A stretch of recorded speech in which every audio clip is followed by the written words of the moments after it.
You won't believe, but yes, this is the ratio I checked from Google.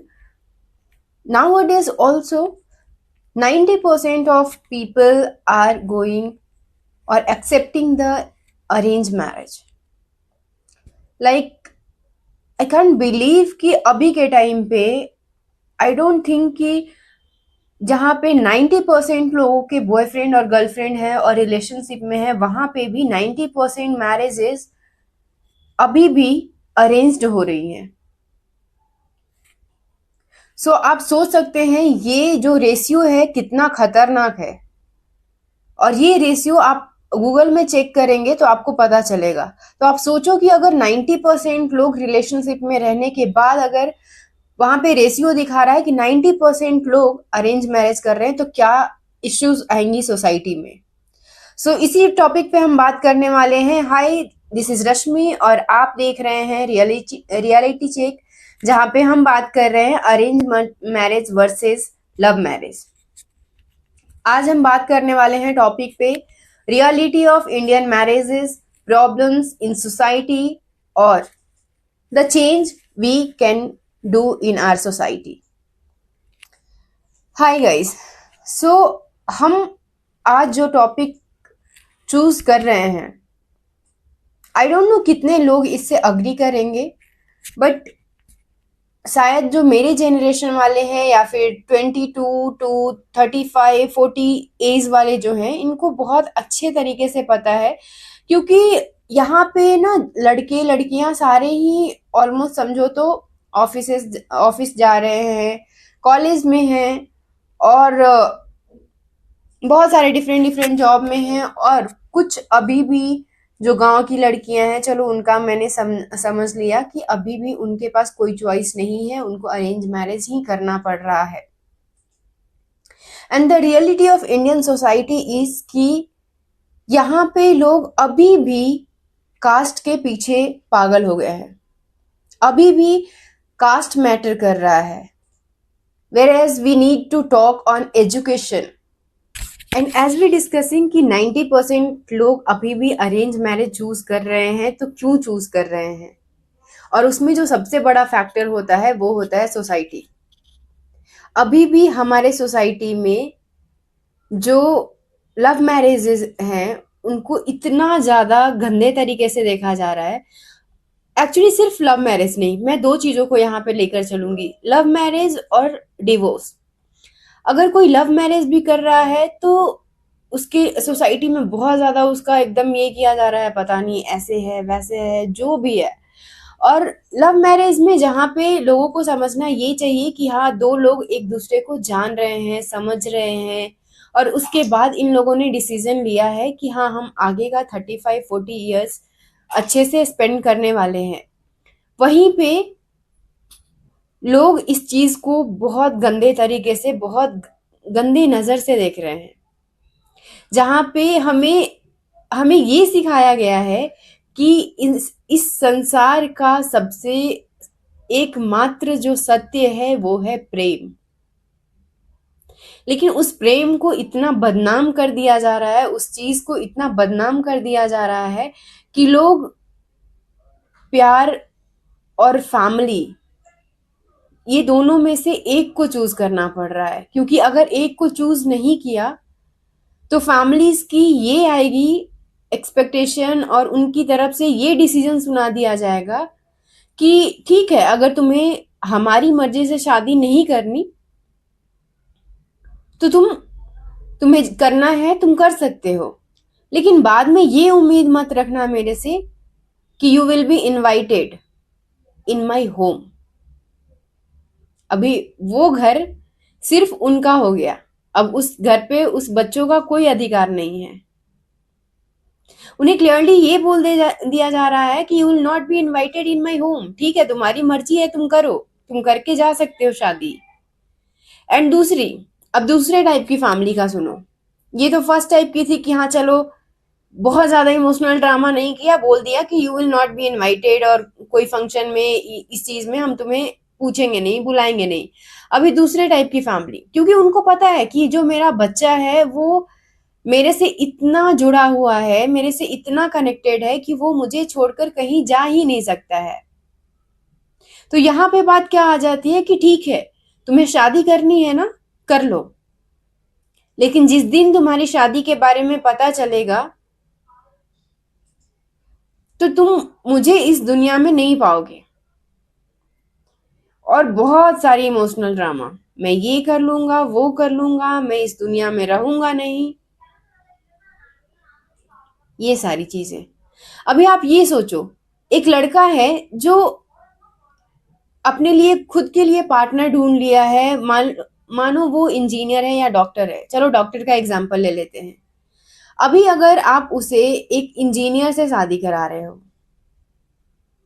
और उसकी है अगर job का अलग तरीके से चल रहा है, एक डॉक्टर का अलग तरीके से चल रहा है, दूसरी बात कि वो एक दूसरे को पसंद नहीं कर रहे हैं, वो यहाँ पे एक जबरदस्ती की बंधन में बंधे हुए हैं, क्योंकि शादी को एक सोसाइटल स्टेटस बता दिया गया है। अगर आपके बच्चे की शादी अरेंज मैरिज हो रही है, आपके बच्चे की शादी पेरेंट्स के हिसाब से हो रही है, तो आपका कुछ अलग ही स्टेटस होगा सोसाइटी में।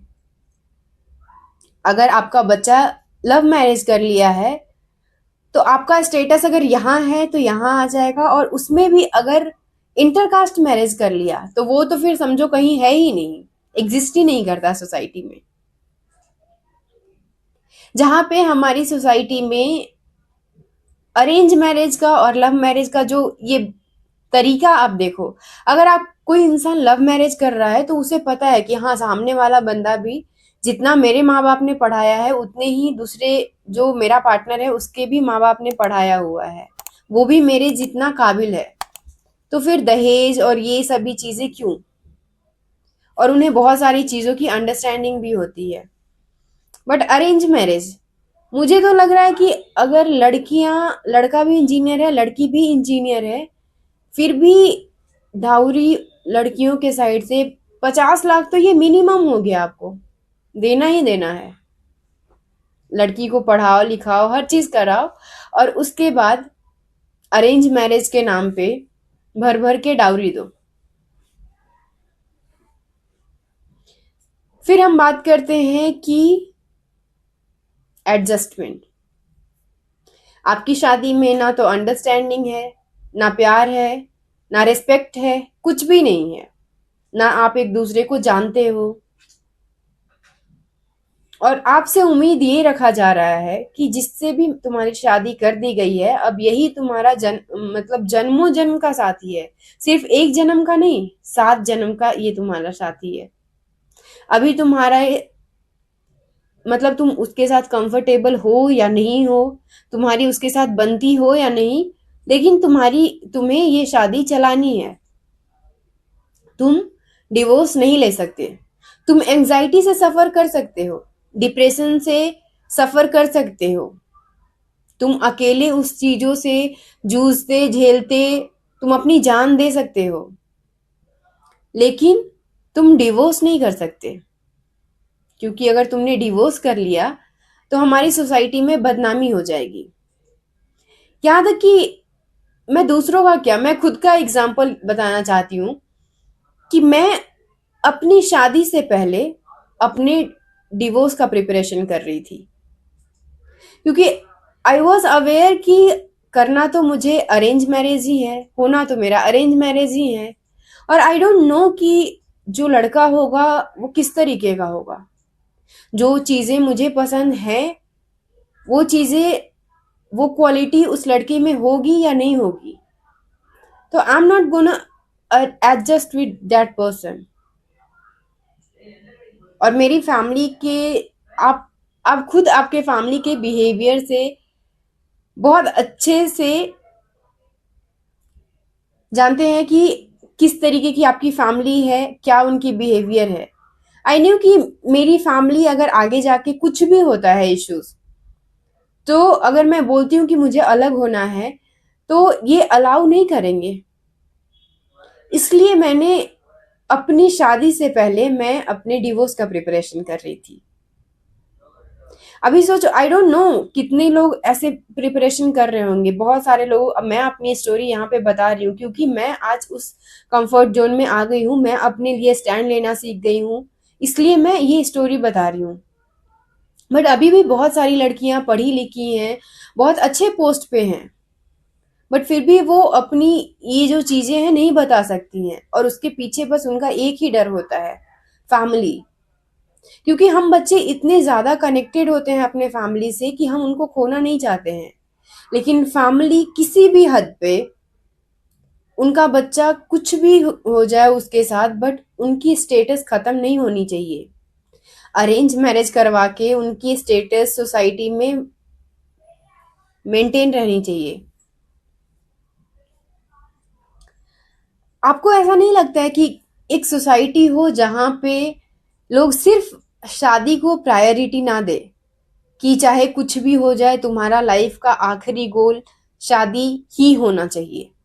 जैसे हम बच्चे जब मतलब छोटे से जब पैदा होते हैं और जैसे जैसे बड़ा होना शुरू करते हैं, तो लड़कियों को ये सुनाया जाने लगता है, अच्छे से पढ़ लो नहीं तो तुम्हारी अच्छी घर में शादी नहीं होगी। लड़कों को सुनाया जाने लगता है कि अच्छे से पढ़ाई कर लो वरना तुम्हें गंवार बीवी मिल जाएगी। तो मतलब शादी को एक ऑप्शन रखा जाए कि हाँ ठीक है, अगर तुम्हें कंफर्टेबल है, तुम करना चाहते हो शादी, ओके। नहीं करना चाहते हो फिर भी कोई इश्यू नहीं है। और एक ऐसी सोसाइटी जहां पे कास्ट, कम्युनिटी से ज्यादा प्रायोरिटी एजुकेशन को देना चाहिए, फाइनेंसेस को देना चाहिए, कि लोग अगर एक साथ आ रहे हैं तो इनकी मेंटल स्टेबिलिटी क्या है, एक दूसरे को समझने की। ये क्या आगे जाकर अपनी इश्यूज रिजॉल्व कर सकते हैं, नहीं कर सकते, अपने फाइनेंस कैसे मेंटेन करेंगे, इनके बीच में प्यार है नहीं है, रिस्पेक्ट है नहीं है, जहां पे बस शादी शादी शादी, चाहे वो कुछ भी हो, लास्ट गोल शादी ही दिया जाता है। वहां पे एक ऐसी सोसाइटी हो जहां पे हम सब अपनी मर्जी से अपना डिसीजन ले सके, अपनी मर्जी से खुल के जी सके, प्यार से, रिस्पेक्ट से। और इस रिलेटेड आपकी क्या राय है, आप अपनी राय देना मत भूलिए, आपकी राय बहुत इंपॉर्टेंट है। और मैं ये वीडियो ना, मतलब मैंने ये शुरू किया था 30 डेज चैलेंज, बट मैं सोच रही हूँ कि अभी बहुत सारे टॉपिक्स हैं अनदर टॉपिक कवर करने के लिए, तो मैं ये love marriage versus arrange marriage का जो टॉपिक है ये यहीं पे मैं क्लोज कर रही हूँ। और नेक्स्ट हम बात करेंगे अलग अलग टॉपिक पे, जहाँ पे हम बात करेंगे डिप्रेशन, एंग्जाइटी और बहुत सारे सोसाइटल इश्यूज के बारे में। और मैंने जितनी भी वीडियोस बनाई हैं, आई थिंक ये लेकर हमारे चैनल पे 7 वीडियो मैंने अपलोड किया है शादी, arrange marriage versus love marriage के बारे में। और मैंने सारे टॉपिक को कवर किया है, फाइनेंसेस और सोसाइटल प्रेशर, फैमिली प्रेशर। तो अगर आप अभी आपकी शादी होने वाली है और आप बहुत कंफ्यूज हैं कि आपको क्या ऑप्शन चूज करना चाहिए, अरेंज मैरिज के साइड में जाना चाहिए या लव मैरिज के साइड में जाना है, आपकी क्या चॉइस है, आप किस तरीके से आपकी चॉइस चेक कर सकते हैं कि आप कौन से मैरिज के लिए कंफर्टेबल होंगे, तो आप ये सारे वीडियो चेक कर सकते हैं। और आपकी क्या राय है, आप आपकी राय जरूर देना, ताकि अगर आगे जाकर मुझे ऐसा फील हुआ कि मुझे इस टॉपिक पे, इस थॉट पे वीडियो बनाना है, तो मैं जरूर उस थॉट को कंसीडर करूंगी और उस पे वीडियो बनाऊंगी। बाकी आपकी क्या स्टोरी है, आपकी शादी से रिलेटेड आपके घर में क्या सुनाया जाता है, आप अपने कमेंट्स लिखिए, ताकि आपके कमेंट्स के थ्रू दूसरे लोग भी इंस्पायर हो सके, उनकी स्टोरी से वो कंपैरिजन कर सके और शायद वो कुछ सीख सके। टिल देन बाय बाय, और मिलते हैं हम अनदर वीडियो में एक दूसरे टॉपिक के साथ। लेकिन हमारा ये जो 30 डेज का चैलेंज है, हम लव मैरिज और अरेंज मैरिज पे पूरी तरीके से बात नहीं कर रहे हैं, बट हम इसमें नेक्स्ट टॉपिक जरूर लेकर आएंगे और आप देखते रहिए हमारा चैनल। अगर आपको हमारा वीडियोस इन्फॉर्मेटिव लगता है तो आप हमारे वीडियो को लाइक शेयर सब्सक्राइब कर सकते हैं हमारे चैनल को, और हमारी वीडियो शेयर करना ना भूलें।